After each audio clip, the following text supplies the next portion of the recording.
Yeah. For me, Kent, it's always about time, late May, early June's when I start getting my bow back out and really start practicing. I won't say every day, but maybe every other day.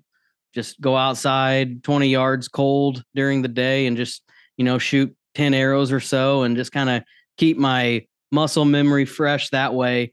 And Yep. then, I'll do some 3D archery shoots throughout the summer as well, off and on, just here in the area that we live. And so that always keeps me going as well. So I guess a lot of it for me is driven by just practicing with my bow, and that Mm, just kind of gets that interest there. Is that something you do a lot yeah. of?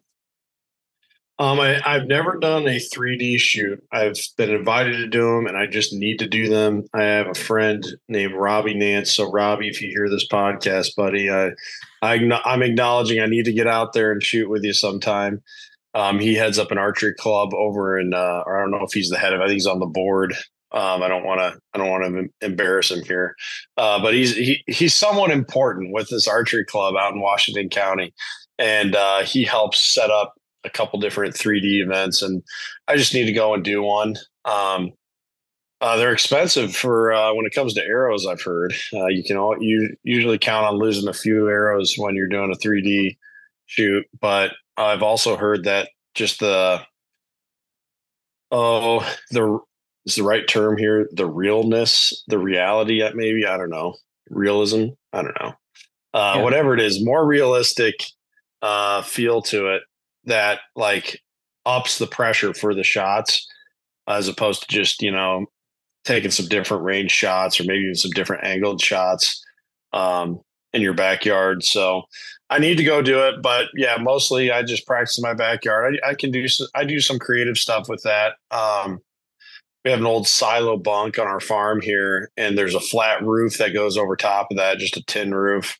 And so I'll get out an extension ladder and climb up to the top of that thing, and then put a deer target, my own 3D deer target that I have down, and just practice shooting from an angle, from elevation, and I've always thought I should, and maybe I will this year. I have a ladder stand that's hanging around in one of my garages that I could probably pop up on a tree here in the yard and maybe do some tree stand practice from there.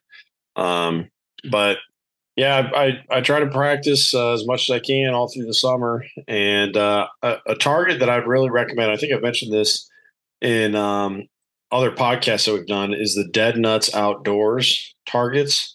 Um, I think it's a better version than a 3D archery target. Um, 3D archery targets are great in a lot of ways. The ways that I think they aren't great is they're almost never life size. You know, they're usually a 1/3 scale.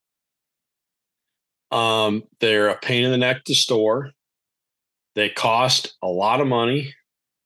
When they get shot to pieces, they are expensive to replace, and become pretty much useless.